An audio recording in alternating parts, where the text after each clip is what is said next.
अब सवाल यह आया कि बोले सर इक्वेटर के ऊपर तो कुछ मामला ऐसा होता है कि वहां पर सूरज का टेम्परेचर है। अब टेम्परेचर है तो सर इस वजह से वहां गर्मी होती है।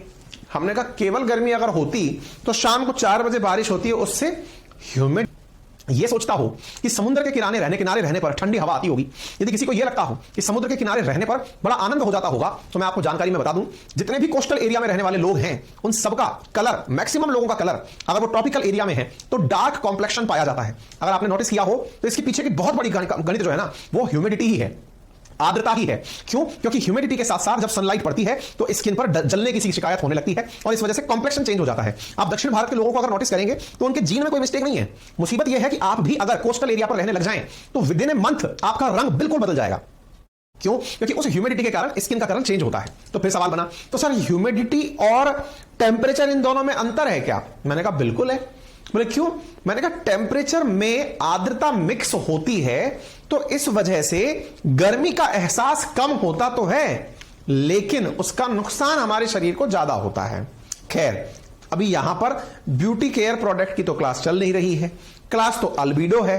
अल्बिडो का मतलब क्या होता है हमें तो अभी तक यही नहीं पता, तो आप आज उस सेशन में इसी जानकारी को प्राप्त कर रहे हैं। मेरे प्यारे साथियों, सूरज की कल रोशनी हमने अर्थ पर पड़ती हुई देखी थी।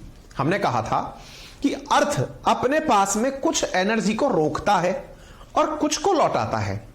अर्थ कितनी रोशनी रोकती है, कितनी लौटाती है, यह तो हीट बजट कहलाता है, लेकिन अर्थ अपने पास आ रही विकिरणों को लौटाता है और लौटाती कहां कहां से है, उस प्रक्रिया को आप अल्बिडो में चर्चा करते हैं। कुछ इस प्रकार से इसे समझिएगा। सूरज की रोशनी जब अर्थ तक पहुंचती है तो वो विभिन्न जगहों से रिफ्लेक्ट होती है। सबसे पहले उसका रिफ्लेक्शन एटमॉस्फेयर से ही होता है। एटमॉस्फेयर, जिसके बारे में मैंने पूरी जानकारी आपको दी कि कौन से लेवल तक क्या क्या पाया जाता है, वहां से सबसे पहला लाइट का रिफ्लेक्शन होना शुरू होता है।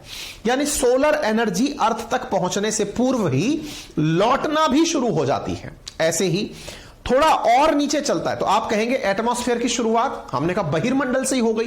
बहिर्मंडल है, आयन मंडल है, यहीं से होना शुरू हो गई, तो यहां से भी सनलाइट लौटना शुरू हो गई। क्षोभ मंडल में आते आते दिखाई दिए बादल, थोड़े बहुत दिखाई दिए समताप मंडल में बादल, वहां से भी रिफ्लेक्शन होना शुरू हुआ।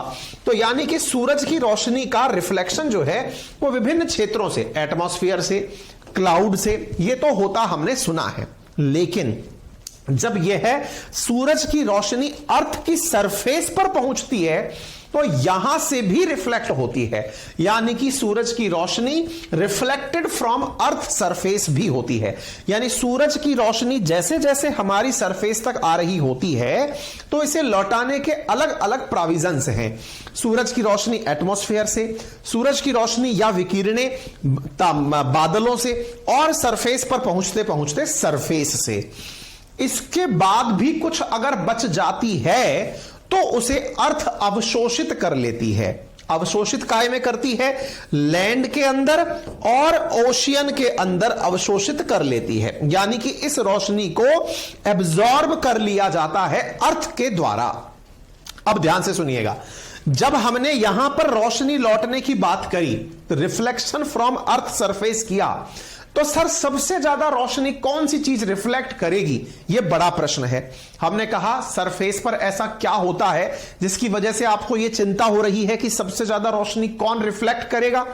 हम बोले सर सरफेस पर बर्फ भी हो सकती है, सरफेस पर पानी भी हो सकता है, सरफेस पर डेजर्ट भी हो सकता है, सरफेस पर दलदल भी हो सकता है, कुछ भी हो सकता है, इसमें क्या है? तो हमने कहा बहुत सही। अगर सूरज की रोशनी उस पर बर्फ पर पड़ती है तो जितनी रोशनी पड़ती है उतनी की उतनी रिफ्लेक्ट होने की कोशिश करती है। साथियों, जो ये लाइट का परावर्तन है ये सूरज पर बर्फ के ऊपर से इतना जबरदस्त होता है कि यदि कभी आप बर्फीली जगह घूमने जाएं, जैसे मैंने आपको अभी क्या कहा, कोस्टल एरिया पर घूमने जाते हैं तो कॉम्प्लेक्शन डार्क हो जाता है, ऐसे ही अगर आप किसी बर्फीली जगह घूमने जाएं, जैसे आप कश्मीर चले जाएं इस सीजन में जहां बर्फ है, या सिक्किम चले जाएं जहां बर्फ है, आप सूरज की रोशनी में आंखें खुली नहीं रख पाएंगे। आपको मजबूरन वहां पर डार्क चश्मा लगाना पड़ेगा ताकि आप जमीन को देख सकें, क्योंकि उस बर्फ से सूरज की रोशनी बहुत तेजी से रिफ्लेक्ट होती है और वो आपकी आंखों को खराब कर सकती है। बहुत सारे लोगों की आंखें खराब हो जाती हैं, इसलिए बर्फ पर ग्लासेस लगाकर रहने पड़ते हैं। वो कोई फैशनबाजी नहीं है। अच्छा साहब, तो फिर बोले सर एक बात बताइए, ये रिफ्लेक्शन को क्या क्या कहा जाता है? तो इसी टर्म को आज आप पढ़ रहे हैं। क्या है? किसी सतह द्वारा कुछ प्राप्त की गई विकिरण में से परावर्तित विकिरणों के अनुपात के प्रतिशत को अल्बीडो कहा जाता है। किसी सतह द्वारा प्राप्त की गई विकिरण, मान लो 100% विकिरण प्राप्त की गई थी, 100 विकिरण प्राप्त की गई, में से परावर्तित विकिरण के अनुपात के प्रतिशत को अब मान लो कि यहां से 90 लौटा दी, तो 90% अल्बीडो हो गया। जिस सतह का अल्बीडो ज्यादा होता है उसकी परावर्तन क्षमता भी अधिक होती है, या यूं कह दो कि परावर्तन करने की प्रक्रिया को ही अल्बीडो कह रहे हैं। सबसे ज्यादा अल्बीडो ताजा बर्फ का होता है। मान लो 100 में से 90% लौटा दिया तो 90% उसका अल्बीडो है। ऐसे बादलों का 80 से 90% तक अल्बीडो होता है।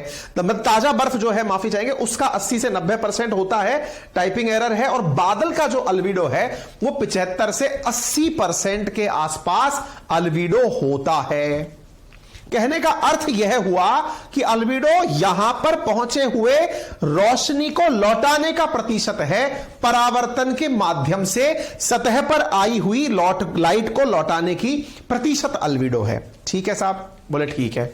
अब एक बात बताइए सर, यह आपने कहा एटमॉस्फेयर से सीधी लौट गई, बादलों से सीधी लौट गई, यह प्रक्रिया बताई। हमने कहा ठीक है, लेकिन क्या एटमॉस्फेयर एब्जॉर्ब नहीं करता क्या? हमने कहा बिल्कुल करता है। एटमॉस्फेयर भी लाइट को एब्जॉर्ब करता है, और ये एब्जॉर्ब हुआ जो एटमॉस्फेरिक लाइट है ये रेडिएट होकर स्पेस में क्लाउड और एटमॉस्फेयर के माध्यम से लौटता है।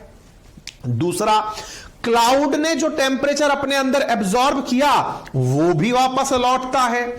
तीसरा, सरफेस पर आया हुआ टेम्परेचर भी लौटता है, और अर्थ ठंडी होकर के अपने अंदर में से भी टेम्परेचर वापस निकालकर बाहर भेजती है। कहने का कुल जमा अर्थ यह है कि अर्थ पर जितनी रोशनी आती है उसमें से अधिकांश रोशनी लौट जाती है, और ये जो लौटने की प्रक्रिया है, इस लौटने की प्रक्रिया के बाद में बचे हुए जो टेम्परेचर का मान है उसे हम हीट बजट के नाम से जानते हैं। मैं आपको एक हीट बजट का इमेज दिखा देता हूं ताकि आप इस चीज का लाभ सुनिश्चित कर पाएं। मैं एक परसेंटेज जो है ना वो चार्ट आपको निकाल करके देना चाहता हूं, आप एक बार के लिए उसे समझ लें तो मेरा काम थोड़ा सा आसान हो जाएगा। एक ढंग की सी तस्वीर मैं उपयोग में लेकर के परसेंटेज के आधार पर आपको हीट बजट समझाना चाह रहा हूं, ठीक है ना? तो कहने का कुल मिलाकर अर्थ तो यह है कि अर्थ पर जितनी भी एनर्जी आती है वो रिफ्लेक्ट तो होती है, लेकिन यदि वो अंदर रह गई, मैंने यही सेम चीज आपको याद हो तो उस समय भी कहा था, कब? जब सूरज की रोशनी से मैंने आपको ग्रीन हाउस इफेक्ट समझाने का प्रयास किया था। मैंने उस समय भी आपसे कहा था कि हम लोग आपको ग्रीन हाउस इफेक्ट के दौरान अल्बीडो की चर्चा भी करेंगे और आपके साथ में हीट बजट की चर्चा भी करेंगे। तो मैं आप लोगों को एक कंटेंट अपलोड करके अपडेटेड फॉर्म में दिखा देता हूं, आप एक बार के लिए देख लीजिएगा साहब। एक सेकंड, क्योंकि आपसे बात करते करते एहसास हुआ कि बिना हीट बजट के आपको इस आनंद की प्राप्ति होगी नहीं, और जब आनंद की प्राप्ति नहीं होगी तो वही कराना तो हमारा कर्तव्य है कि आपको कंटेंट पढ़ाया जाए तो उसमें यह चीज तो पुष्टि हो कि हमने चीज सही से सीखी।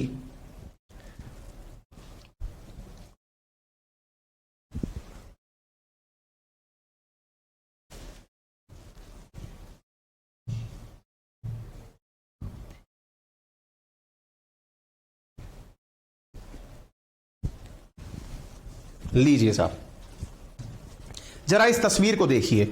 इस तस्वीर को देख करके शायद अब आपको हीट बजट क्लियर हो जाएगा।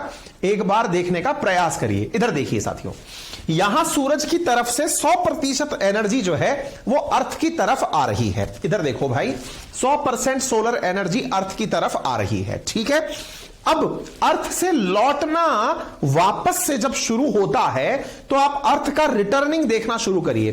100% एनर्जी चलना शुरू हुआ, एटमॉस्फेयर पर एंट्री होना शुरू हुई। एटमॉस्फेयर से 48% के आसपास एनर्जी पहले ही आते ही लौटना शुरू हो गई।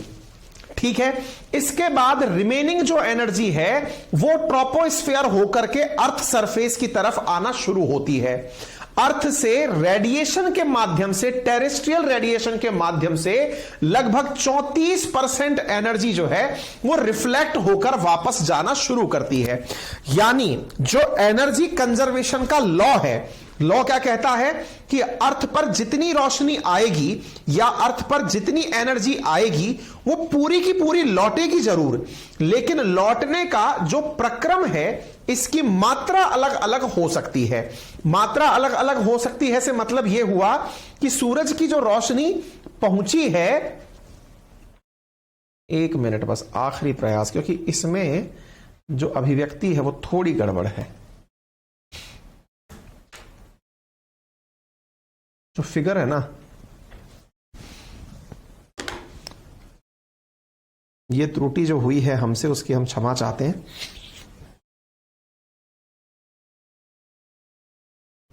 हमें जो काम पहले करके आना चाहिए था हम नहीं आए। इस फोटो में भी ना चीजें क्लियर अच्छे से हो नहीं रही थी।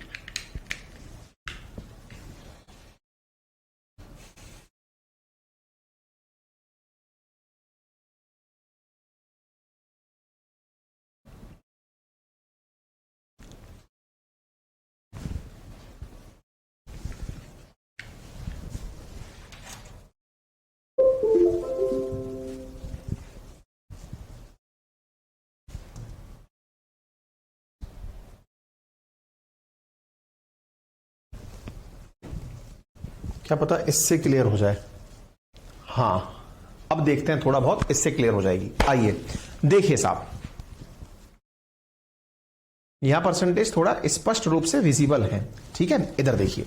सबसे पहले इनकमिंग सोलर रेडिएशन 100% आना शुरू हुई थी।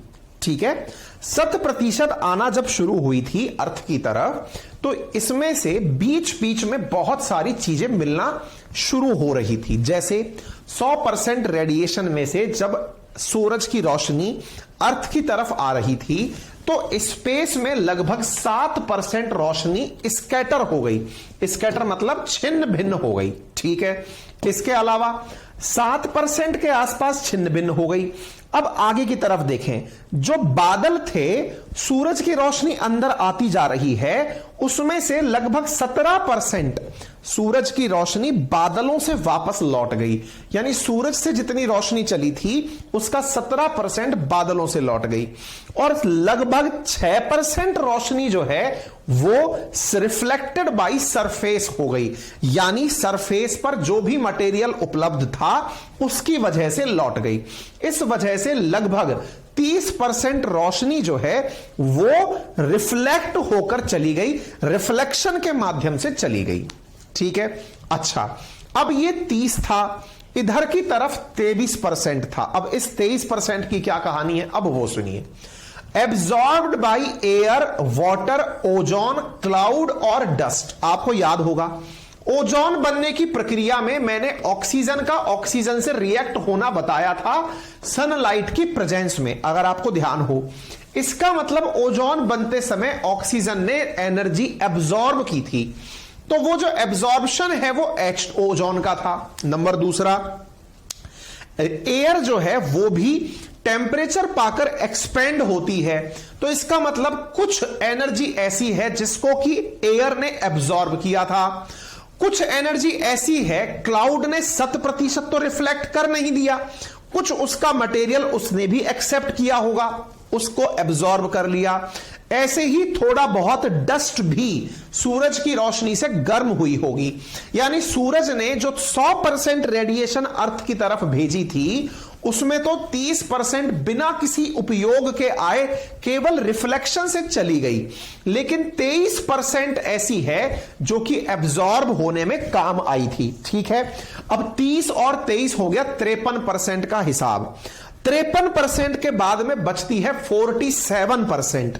47% अर्थ पर उपस्थित जो लैंड है और जो ओशियन है वो इसे एब्जॉर्ब करता है। अब सवाल बनता है, सर हमें ये परसेंटेज याद करने हैं क्या? देखो भाई, यदि आप यूपीएससी या स्टेट पीसीएस की तैयारी कर रहे हैं, जहां आंसर राइटिंग करने के लिए दिया जाता है, पॉइंट में नहीं, ऑप्शंस में नहीं, आपसे आंसर राइट करने के लिए दिया जाता है, तो ऐसी स्थिति में आपसे हीट बजट क्या है यह पूछा जा सकता है।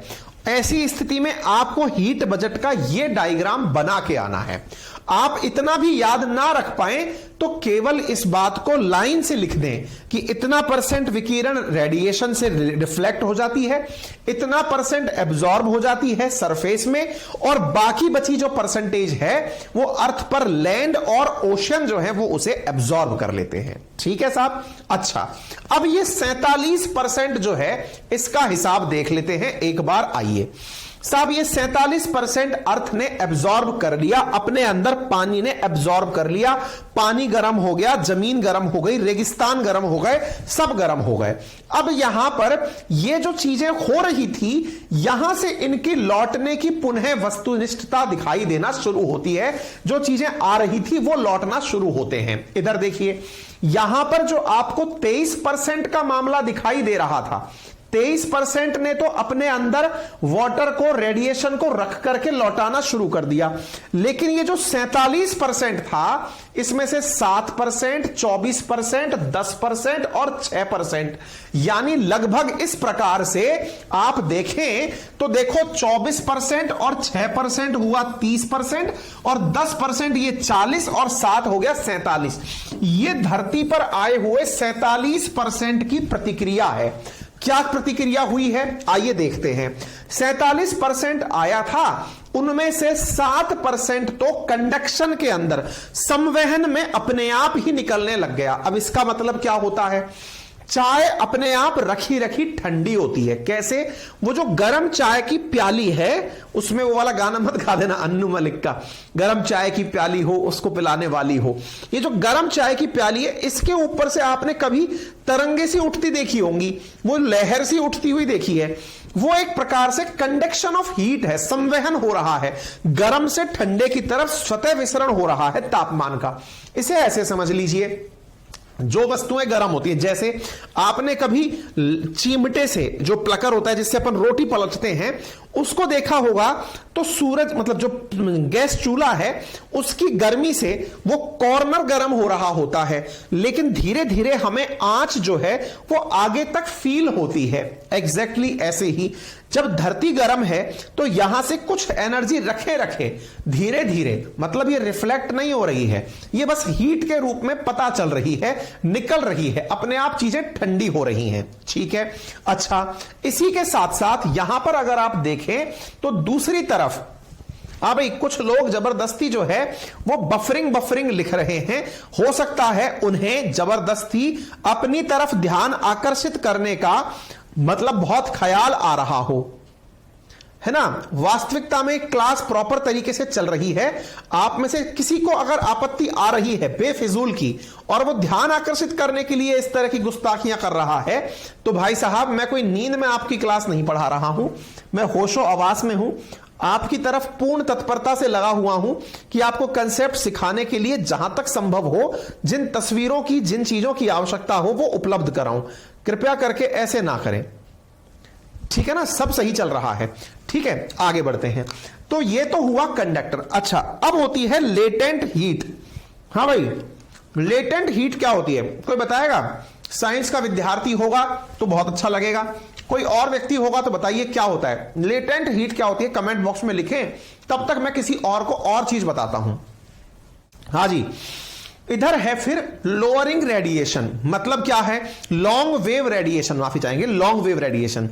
आपको जब मैंने ग्रीन हाउस इफेक्ट पढ़ाया था, आप लेटेंट हीट के बारे में मुझे कमेंट बॉक्स में बता दें, मैं आपको तब तक लॉन्ग वेव रेडिएशन के बारे में बता रहा हूं। याद करिए, मैंने जब आपको ग्रीन हाउस इफेक्ट बताया था तब कहा था कि सूरज की रोशनी जब आती है, एनर्जी ज्यादा लाती है, तो उसकी रेडिएशन छोटी होती हैं, लेकिन जब वो टेम्परेचर से यहां पर मामला गर्म कर चुकी हैं और धीरे धीरे हीट को रिलीज कर रही हैं, तो एनर्जी कम जा रही है, कम जा रही है, तो वेरिएशन का जो साइज है वो बड़ा होता जा रहा है। असल में ये जो लॉन्ग वेव रेडिएशंस निकल रही हैं अर्थ से, यही सबसे ज्यादा ग्रीन हाउस इफेक्ट का कारण बनती हैं। साथियों, आपको ये तो पता है कि हमारे ऊपर सबसे ज्यादा तापमान यानी सूरज की जो विकिरणें हैं वो सबसे ज्यादा दोपहर 12 बजे होती हैं। हाँ भाई, लेटेंट हीट लिख रहे हैं आप? यस, वैभवी ने लिखा एनर्जी टिल स्टेट चेंज, बहुत प्यारा आंसर लिखा। एक ने लिखा हिडन हीट, एक ने लिखा गुप्त ऊष्मा।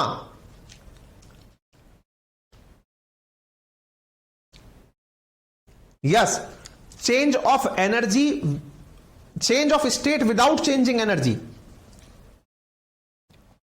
अच्छा, अब जिनको नहीं पता, मेरे कोई मित्र ऐसे भी होंगे जो नॉन साइंस बैकग्राउंड के होंगे, हालांकि ये सब चीजें क्लास 10 तक पढ़ाई जाती हैं, फिर भी हम क्लास 10 की चीजें नहीं पढ़ पाते, तो उनको मैं ये लेटेंट हीट एक बार हल्के से समझा देता हूं। उससे पहले मैं आपसे ये पूछ लूं कि मैंने आपको ये पढ़ा दिया था पहले ग्रीन हाउस इफेक्ट के अंदर, मैंने ये व्यवस्था बता दी थी कि किस प्रकार से छोटी वेवलेंथ आती है, बड़ी वेवलेंथ लौटती है। कल परसों के लेक्चर में मैंने सिखाया था, जब मैं ग्रीन हाउस आपको इफेक्ट सिखा रहा था, ध्यान आएगा ना। लॉन्ग वेव मैंने लिखा था, उस समय भी बताया था, आप रिलेट कर लीजिएगा, याद कर लीजिएगा। अब सवाल है लेटेंट हीट क्या होती है। हां भाई, अवस्था परिवर्तन। जैसे आपसे अगर यह पूछा जाए, एक पानी है जिसका टेम्परेचर 0 डिग्री सेंटीग्रेड है, पानी है और टेम्परेचर 0 डिग्री सेंटीग्रेड है, और बर्फ भी है, उसका टेम्परेचर भी 0 डिग्री सेंटीग्रेड है।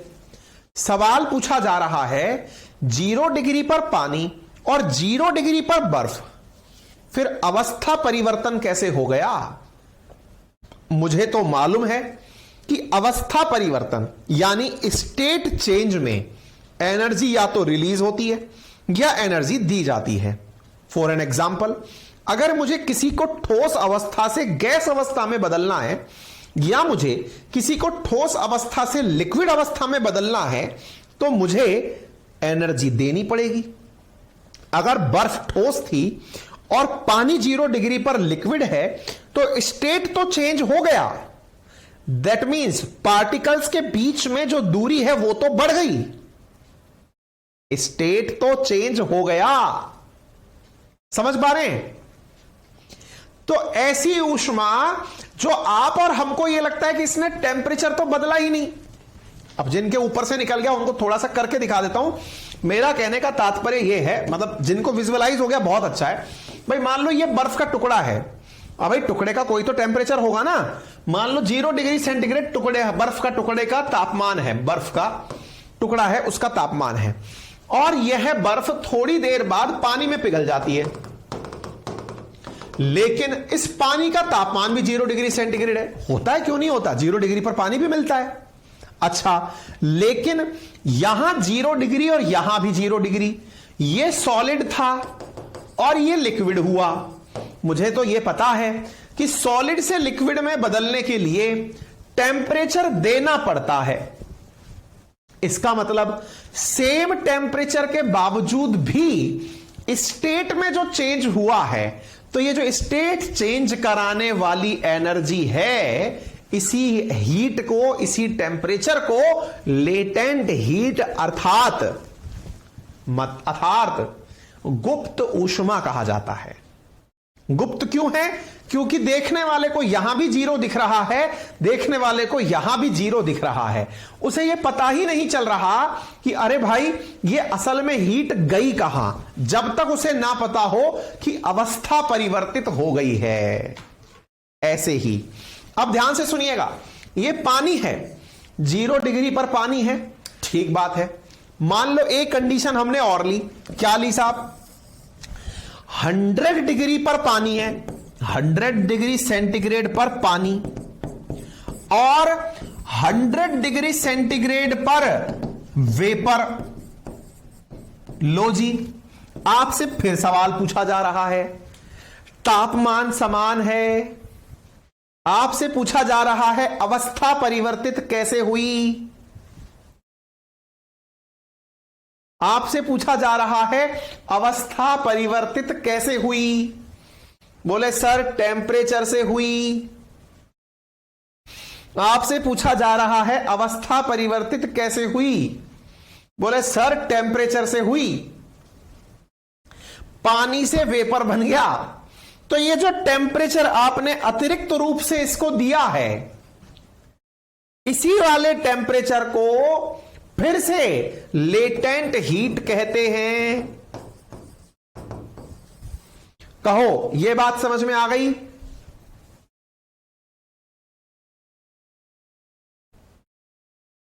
डन हो गया, क्लियर हो गया।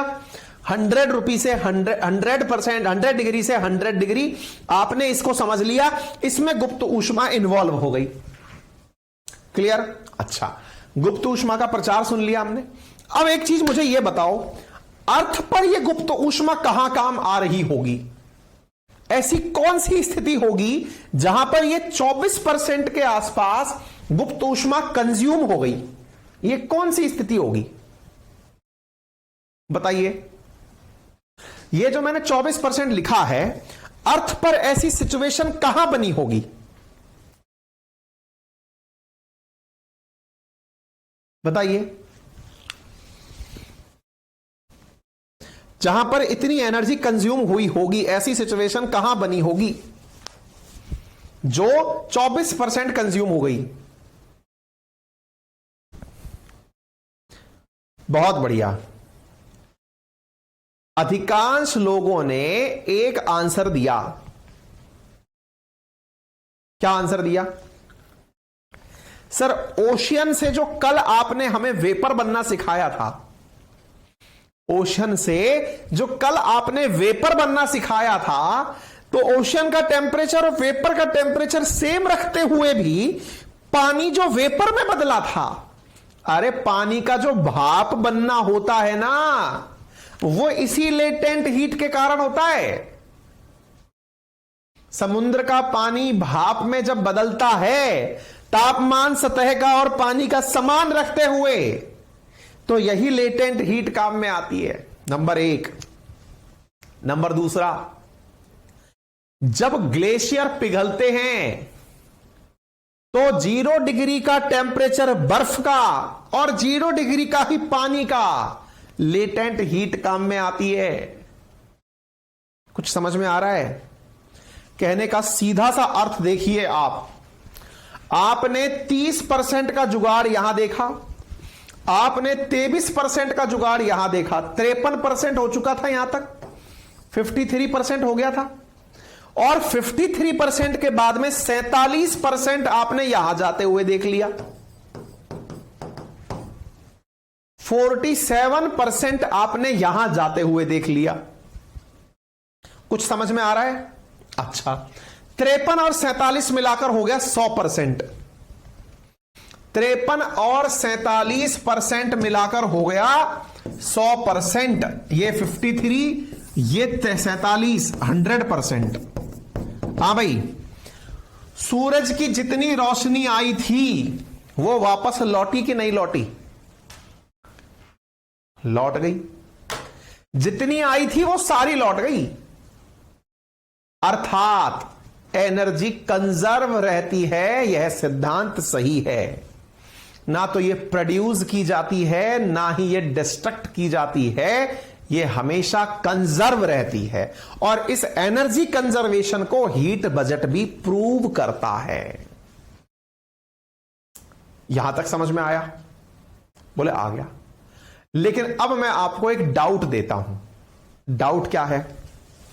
डाउट यह है कि आज के सुबह आरएनए के अंदर मैंने आप लोगों को एक क्वेश्चन कराया था। क्या कराया था?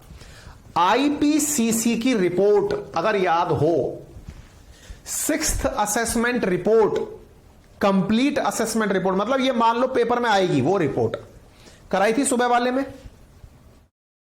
ध्यान आ रहा है? उस असेसमेंट रिपोर्ट में मैंने आपसे कहा था, दुनिया वालों को चेतावनी दी गई है कि अगर नहीं सुधरे तो पृथ्वी का तापमान 3.5% 5 डिग्री बढ़ जाएगा। फिर वो कैसे बढ़ेगा? अर्थ तो सारा टेम्परेचर लौटा रही है, फिर वो कैसे बढ़ेगा?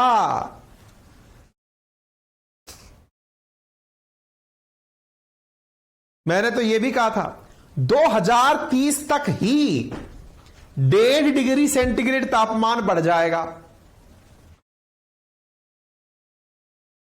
वो कैसे बढ़ेगा?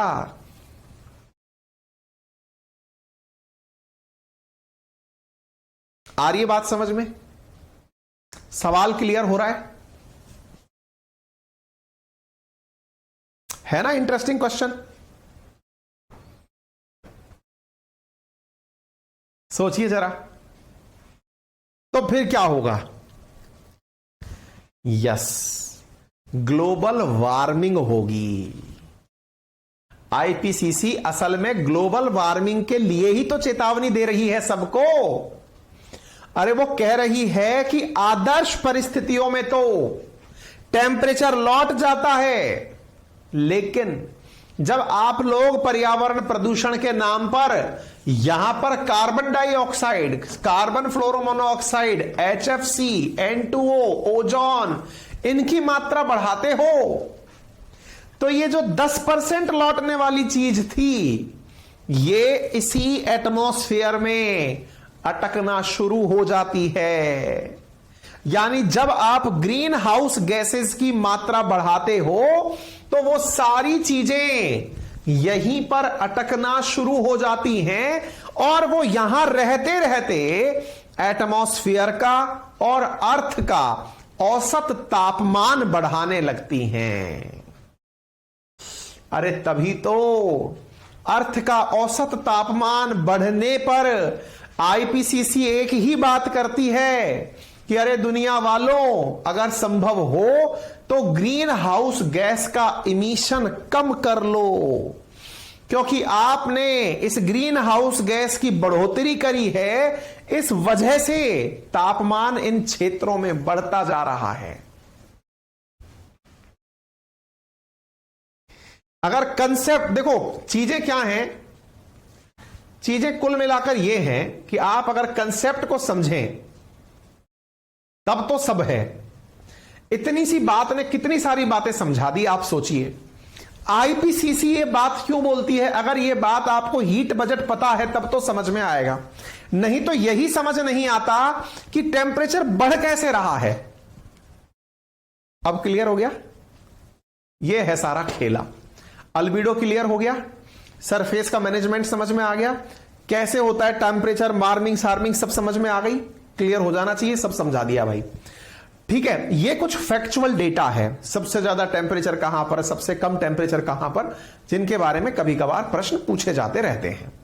टेम्परेचर डिफरेंस विफरेंस सब बता दिए। हॉट महीना कौन सा, गर्म महीना, ठंडा महीना कौन सा, ये सब यहां पर मैंने पढ़ने के लिए दे दिया है। रीडिंग लगा लीजिएगा, मिल जाएगा। ये मजा आ गया?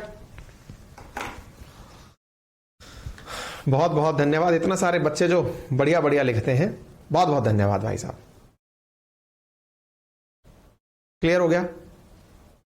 पीसी यादव बहुत बढ़िया, हीर, ब्रज, श्वेता बहुत बढ़िया भैया। आगे बढ़े, अब चलते हैं दूसरा टाइटल जो आज का है, दैट इज ह्यूमिडिटी, आर्द्रता। आर्द्रता क्या होती है? बोले आर्द्रता आपने बताई तो थी, कोस्टल एरिया पर जाओगे तो स्किन काली हो जाएगी। मैंने आपसे पहले भी कहा था, देखो एक बार मैं क्लास में एंट्री कर जाता हूं ना, उसके बाद फिर मेरी एंट्री होने के बाद फिर मेरे को वो डाउट पूछने का समय बचता भी नहीं है। मैंने आपसे पहले भी कहा था, कई बार ऐसा होता है कि टीचर जब क्लास में आने से पहले कहता है ना, बताओ कोई डाउट हो तो बताओ, तो बच्चों को लगता है आज मास्टर जी का तैयारी नहीं है इसलिए पूछ रहे हैं, आज ये पढ़ाने के मूड में नहीं है। अपने साथ ऐसा कभी नहीं होता।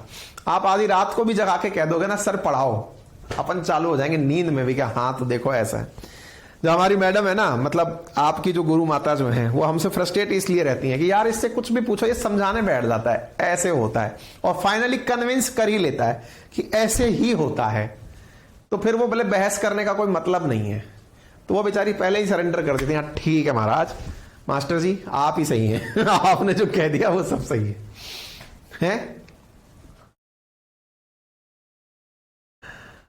ठीक है। एक बालक है लेकिन उसका कमेंट है, और वो कमेंट है, गुरुजी 2 दिन से क्लासेस हमारे बाउंस कर रही हैं। बेटा फिर तो बहुत जबरदस्त, मतलब पिच जो है आपकी गड़बड़ गीली हो रखी है, उसको ठंडा करो भैया, सुखाओ उसको, है ना। चलिए आगे आते हैं, ह्यूमिडिटी के बारे में बात बताते हैं साहब। आर्द्रता क्या है, आर्द्रता कितने प्रकार की होती है, कैसे नापी जाती है, ये सब बातें थोड़ा थोड़ा सा पॉइंट वाइज जान लीजिए। देखिए हर चीज को नापने का, जैसे प्रेशर को नापने का मीटर बैरोमीटर होता है, ऐसे ही आर्द्रता यानी ह्यूमिडिटी को नापने का मीटर हाइग्रोमीटर होता है। ह्यूमिडिटी को नापने के लिए हाइग्रोमीटर होता है, ठीक है। वायु में उपस्थित जो जलवाष्प की मात्रा है उसे ह्यूमिडिटी कहते हैं। आपने आज से पहले जो हमारा 2 दिन पहले लेक्चर हुआ था उसमें सीखा था कि एटमॉस्फेयर में 3 चीजें होती हैं, क्या क्या? एक तो गैसेस, दूसरी ह्यूमिडिटी, और तीसरी डस्ट पार्टिकल। फिर हमने गैसेस के अंदर बता दिया नाइट्रोजन इतना %, ऑक्सीजन इतना %, ऑर्गन इतना %, कार्बन डाइऑक्साइड इतना, और इस तरह से हमने चीजें जानी थी एग्जैक्टली। अब उस वायु में ह्यूमिडिटी की जो मात्रा है उसे आप आर्द्रता कहते हैं। बोले इसका मतलब इसकी भी मात्रा ऊपर नीचे होती है क्या? हमें लगा था कि जैसे नाइट्रोजन होता है 78%, ऐसे ही ऑक्सीजन होता है 21%। हो सकता है ह्यूमिडिटी का भी कोई क्राइटेरिया होता हो कि इतना % ह्यूमिडिटी होती होगी या इतना % जलवाष्प होता होगा। मैंने कहा काश ऐसा होता, बड़ा आराम हो जाता। अच्छा मुझे एक बात बताओ, क्या लगता है आपको, हवा ठंडी होगी तब ज्यादा पानी अपने अंदर रखेगी, या हवा गर्म होगी तब अपने अंदर पानी ज्यादा रखेगी? बड़ा प्यारा सवाल है ये। हां, और ये बहुत ही व्यवहारिक सा सवाल है, चलो आप इसको बताओ तो मजा आ जाएगा। अगर आपने इस सवाल का आंसर दे दिया तो मुझे लग जाएगा कि आपने व्यवहारिक जीवन को बहुत अच्छे से जिया है। क्या सवाल है, मैं फिर से दोहरा देता हूं। 2 तरह की हवा है। कौन सी हवा? ठंडी हवा और ये बहुत, अब मैं फिर वही चीज, अब एक बार चालू हो गया तो फिर पता नहीं कहां रुकूंगा, गर्म हवा। सवाल है आपसे, बताइए कौन सी हवा में आर्द्रता ज्यादा होती है? आर्द्रता, और ये आर्द्रता कैसे लिखते हैं आर्द्रता? हमको तो ये भी नहीं आता, भूल गए जो भी है। गर्म और ठंडी, आर्द्रता गर्म में ज्यादा होती है। सोच लो, अगर गर्म में ज्यादा होती तो फिर गर्म गर्म क्यों लगती? अगर गर्म में ज्यादा होती तो फिर गर्म गर्म क्यों लगती है? बड़ा सवाल है ना। जैसे मैंने यह सवाल कहा आंसर बदलने शुरू हो गए, कोल्ड भी आना शुरू हो गया, cold cold cold cold cold cold. क्योंकि सर्दी है तो सर्दी में बर्फ पड़ती है, बर्फ पड़ती है इसका मतलब हवा में बर्फ होती है, इसका मतलब ह्यूमिडिटी होती है। मामला भाई साहब कटक्कर का फंस गया, किस में ज्यादा और किस में गर्म, ये तो समझ में नहीं आ रहा भाई साहब, क्या करें। ठंडी और गर्म में अब कमेंट बदल गया। चलो ठीक है, आपका आंसर, आपको जो लिखना है वो लिखिएगा, मैं तो कुछ उदाहरण दे रहा हूं आपसे। अच्छा, कभी आप लोगों ने अपने होठ पर वैसलीन लगाई है? कभी आप लोगों ने अपने होठों पर वैसलीन लगाई है? वैसलीन, गालों पर पॉन्ड्स की क्रीम, वैसलीन लगाई होगी। क्यों लगाते हो? होठ सूख कर फटते हैं या गीले ज्यादा होते हैं इसलिए फटते हैं?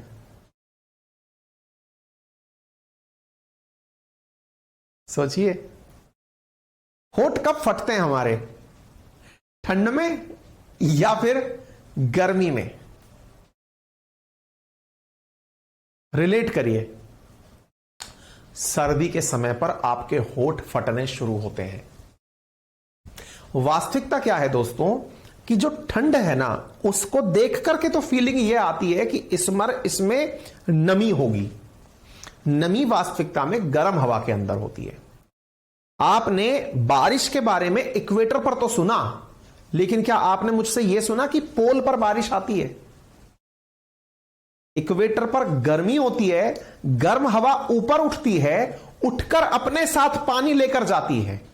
मैंने सेशन की शुरुआत में इसीलिए आपसे कहा था कि भारत के ट्रॉपिकल एरियाज में जितनी भी कोस्टल लाइंस हैं, वहां पर लोगों का जो कॉम्प्लेक्शन है उसका डार्क होने का बड़ा कारण वहां पर प्रेजेंट ह्यूमिडिटी है, क्योंकि वो गर्म हवा अपने साथ पानी या मॉइस्चर लेकर चलती है।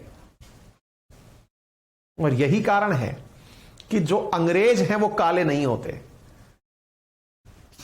अंग्रेज काले क्यों नहीं होते? बड़ा कारण है, वो जिधर पाए जाते हैं वो टेम्परेट रीजन है। टेम्परेट रीजन में ठंडी हवाएं हैं, और ठंडी हवाएं ह्यूमिडिटी नहीं लाती। ह्यूमिडिटी के कारण स्किन का कलर चेंज होता है, उनको तो ह्यूमिडिटी मिल ही नहीं रही। डेसिकेटिंग इफेक्ट होता है ठंडी हवा का, वो आपकी स्किन के पानी को खींचकर बाहर ले जाती है। इसलिए आप चेहरे पर वैसलीन लगाते हैं। समझ पा रहे हैं कुछ? ताकि आपके चेहरे की नमी को बाहर ना सोख ले। अमिताभ बच्चन बार बार आकर के आपको यही कह रहा होता है, बोरो प्लस वैसलीन ये इसलिए लगाएं ताकि आपके चेहरे की नमी को कोई सोख ना ले। मजा आया नवीन बाबू? कुछ समझ में आया? यहीं पर खेला हो गया सारा। क्या हो गया? किसी वायु द्वारा अधिकतम ग्रहण की सकने वाली जल वाष्प की मात्रा को उसकी नमी की क्षमता कहते हैं। तापमान बढ़ने पर वायु की नमी की क्षमता बढ़ जाती है। टेम्परेचर बढ़ाओगे तो बढ़ाने के बाद में टेम्परेचर बढ़ाने के बाद में वायु की वेपर को पकड़ने की क्षमता बढ़ जाती है, आर्द्रता बढ़ जाती है। आ गई बात समझ में? फिर आप पूछेंगे तो फिर बारिश कैसे होती है? हमने कहा जब आपको यह बात समझ में आ गई कि टेम्परेचर बढ़ाने पर आर्द्रता यानी नमी को पकड़ने की पावर बढ़ जाती है। अब कॉमन सेंस लगाना साहब, और इसी के साथ में अपने सेशन को आज विराम दे देंगे अपन। क्या है दोबारा सुनिएगा। मैंने कहा यहां से गर्म हवा ने पानी लिया, जमीन के किनारे ये रही गर्म हवा। गर्म हवा ने अपने अंदर ह्यूमिडिटी ले ली। ह्यूमिडिटी बोले तो आर्द्रता ले ली साहब। अब आर्द्रता इसने अपने अंदर ले ली, भर लिया पानी अपने अंदर, और इसको लेकर यह हवा ऊपर उठना शुरू हुई। ऊपर जब उठना शुरू हुई तो टेम्परेचर परिवर्तन के साथ, क्योंकि 165 मीटर पर 1 डिग्री सेंटीग्रेड तापमान कम हो जाता है। अब अगर तापमान कम होता है तो यहां पर टेम्परेचर कम होना शुरू होगा, हवा ठंडी होना शुरू होगी। और जब हवा ठंडी होना शुरू होगी तो उसकी हवा को पानी को रोकने की क्षमता कम होने लगेगी। कॉमन सेंस है साहब। गर्म हवा ज्यादा ह्यूमिडिटी को रोकती है, ठंडी हवा कम ह्यूमिडिटी को रोकती है। ऊपर जब हवा ऊपर उठना शुरू होती है तो ठंडी होने लगती है, और इस वजह से ये ह्यूमिडिटी जो है वो ऊपर संघनित होने लगती है, कंडेंस होने लगती है। यही संघनन तो बादल बनाता है। अरे ओ दुनिया वालों, यही संघनन तो कोहरा बनाता है।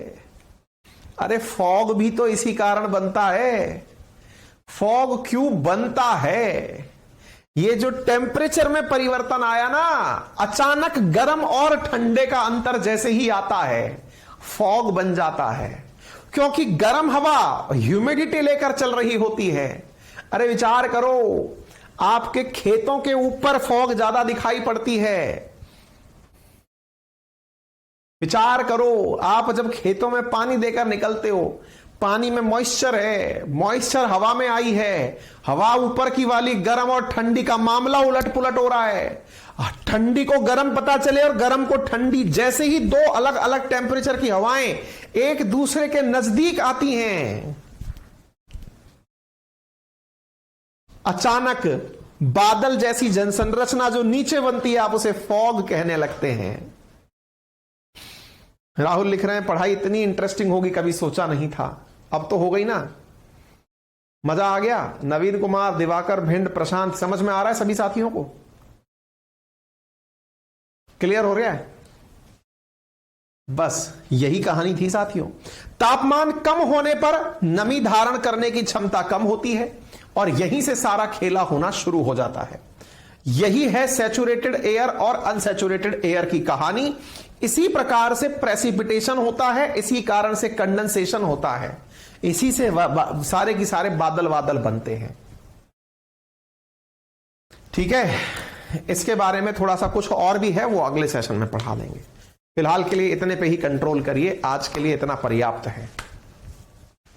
ठीक है,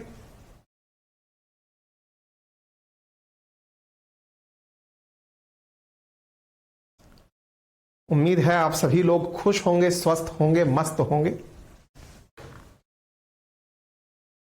अरे जी कुछ नहीं है, कुछ बेसिक कंसेप्ट है, उस पर पूरी दुनिया चल रही है।